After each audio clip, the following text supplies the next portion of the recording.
Hey guys, inspired a little bit. And speaking to two young hairdressers out of Moose Jaw, it really made me reflect a little bit about when I started. I've been at this for a decade and a half and a little bit more. But something I wish I would have got my head around, something I wish I would have dove into and spent more time on at the beginning of my career was managing the numbers. And you know, we just booked a date to spend some time with a young student 2 weeks from now, where she's going to come spend some time with us here in the salon. And I just thought I'd share something I wish I would have taken the time to understand right out of the bat. I know it's taught early, but I didn't really embrace it until later on in my career. And again, that's managing numbers. So what I want to start talking about is client retention. Okay, tracking numbers. What the hell am I talking about? Well, you know, the biggest thing is to understand your retention rate. And retention is simply this. Client comes in, you take care, she loves it, she comes back. That's it, no rocket science. But the key is to be able to break it down a little bit. There's three key components, or three key groups, I would say, to what you need to pay attention to, especially in the beginning. It's something I moved away from, I have to be honest with you, in the last 2, 3, 4 years, I haven't done anything with. But in the spirit of getting back on track and really starting to push myself as a stylist, I'm going to get back at it. So this is what I'm going to do. First of all, I'm going to check out two things. One of which is something I won't see much of, are what I call new clients, but something you at the school level will be seeing a lot of. Just because the school with its reputation, people are phoning, they don't care who sees them, they just need their hair done. That's cool, we'll call it a walk-in, whatever you like, but it's a new client that was provided to you by the school or the salon. Something that I'm going to strive for is looking for new request clients. Why new request clients are going to be important to me is because I'm going to be continuously evolving, which means raising my prices. As I raise my prices, I already know that I'm a little higher than most people in my area, and so that I'm leaving myself a little bit of room. So the key is to always be marketing and always be building my new request client base. And myself, we're kind of a walk-in only situation in the salon, so I don't have a lot of walk-ins. But people do know to come see me because they've talked to somebody else. So my goal in the next little while will be to build my new request client base. And why that is because it allows me to continue to grow and continue to find those clients who pay that premium price for a premium experience. So if you base your new clients, your new request clients, with your return request clients, that is your client base. And so the goal is, no matter what you do, this is new growth. Your new clients and your new request clients are huge. But the key, are you then turning them into a return request client? Meaning that every 6 weeks, are they seeing you for their hair services or whatever their needs may be? Are they calling you to make sure that whenever they need something done with their hair, to get that service done? The difference between a return request client and a new request client really is the fact that the new request client is the new energy. And why, for myself, I want to go and start doing some new energy, some new stuff. So anyways, these are three things that I really want you to start paying attention to. And that if you can understand that the number of new request clients need to become return requests, and pay attention. Pay attention, because here's the thing. People don't rarely complain, but if they're not happy, they just don't come back. So the key is, again, to see how you're doing, to take a look at your new request clients and new clients to see if you're converting them, your new traffic gets converted into return requests.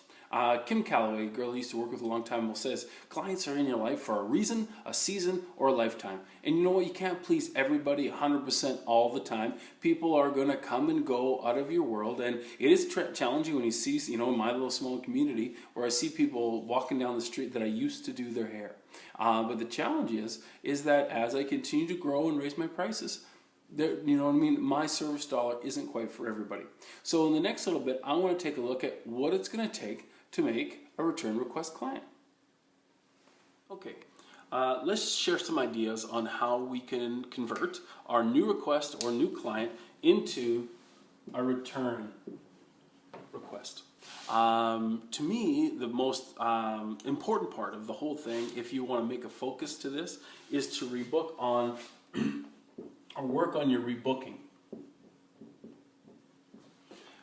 That's a skill. To create the dialogue with your client, to be able to create the sense of urgency with your client. Your guest needs to know that to best suit their schedule, they want to rebook. The fact that their hair isn't going to be cooperating 6 to 8 weeks down the road, they want to rebook because they know they need to get it done. So again, we could spend a lot of time on how to get your clients to rebook, but to me, the most important, the number one on the how to convert my new request into the return request is to rebook them. So let's keep going. So rebooking should be an emphasis. Next, I really feel that a relationship, and you know what I mean, or a connection needs to be made. You need to be able to create a dialogue.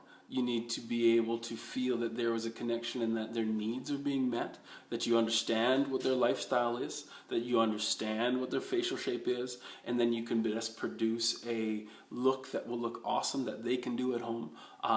But again, you need to be able to create that little bit of a relationship, the rapport, but to me, you need to be able to make a connection. So a connection that creates trust.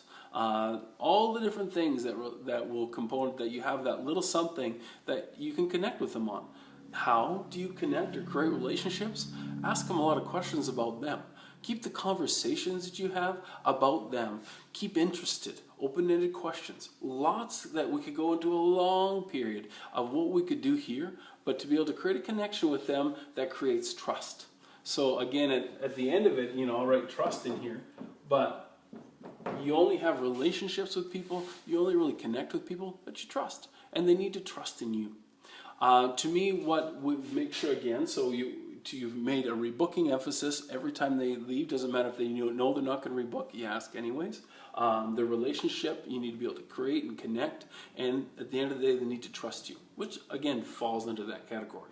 So for them to be able to trust you, they need to know that you are constantly developing your skills, that they are going to see that little something new, and that to create the seed of next time is created by you developing your skills. To share with them that you can do something new every time to create new looks so they never feel bored is developing your skills. I just went to a hair show the other day, and I would tell you I learned tons. Okay, I learned tons and things that we're applying right now, especially Andy with men's hair cutting, because we're really inspired there. We went to a 50s cutting class this spring. I'll be honest with you, terribly disappointed, but learned a cool braid that I know I'm going to use. So your clients need to know you're constantly in development of your skills in the sense that you've created a point of difference to any other salon, right? How a point of difference is created is that there's a salon in every street corner. You need to go and search out something that makes you different, a reason for them to come back. There's a lot that can be said about point of difference, and to me, the majority of that is in your communication. Skill development's huge, but to create your point of difference of why something's going to look good, why they can trust that you're going to take care of them, point of difference is huge. I have my salon, it is just my wife and I know that not even 1,000 meters away, there are 2 other salons. And another 1,000 meters away, there are 2 more. So I know that I'm not the only guy doing hair, the only person behind the chair. There's others too. I have to create a point of difference. And if I don't create a point of difference, they go somewhere else to find it.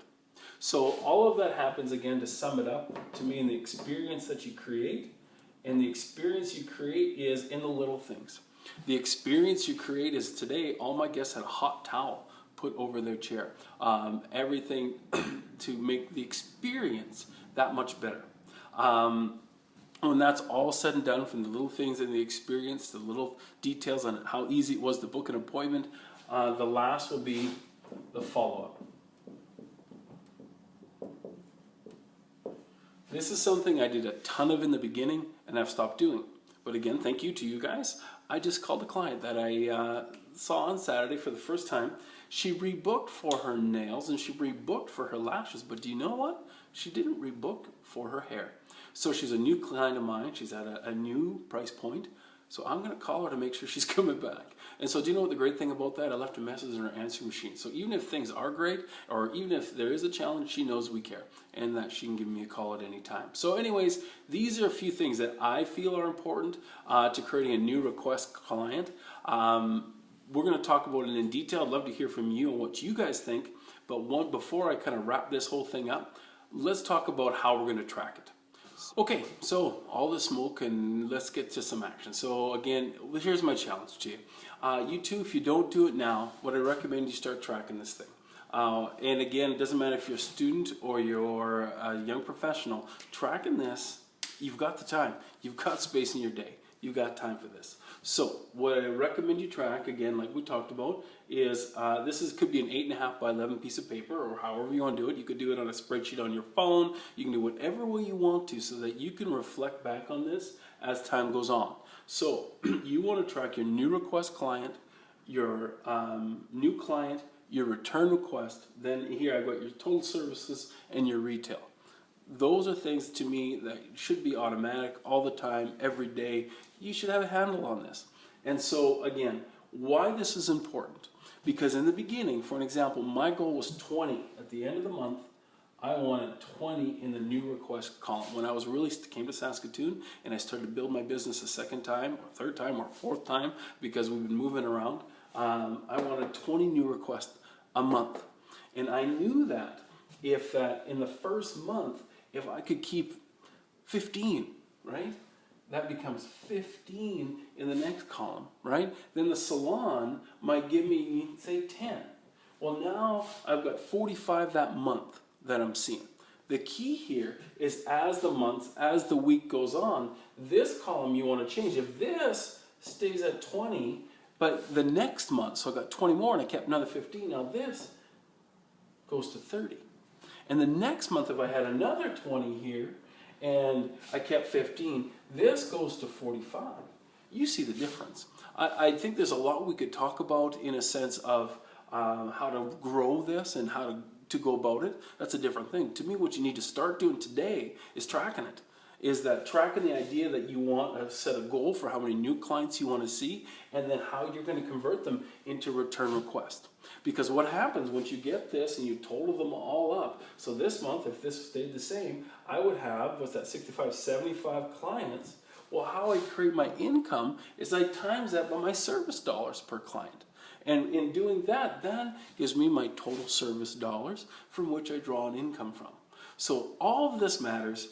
This is how I recommend you track it. I am more than willing to go into depth with this further if that's something you guys want to do. But this is something I want to thank you guys for. I've been inspired again to get back at it. Our goal is to grow our salon and grow what we've been doing. And getting back to tracking is going to be step number 1. And blogging. As you can see that I'm trying to get in front of this camera a little bit more often. So again, a challenge to you is to challenge me. If you guys have any questions or something you want to cover, let me know by email, send me a text, do whatever you want through Salon DNA, and I will come up with something together that we can put together on this. So I'd love to hear your thoughts on it. Let me know how it feels about what we talked about, and I hope you liked it, and we'll talk to you soon.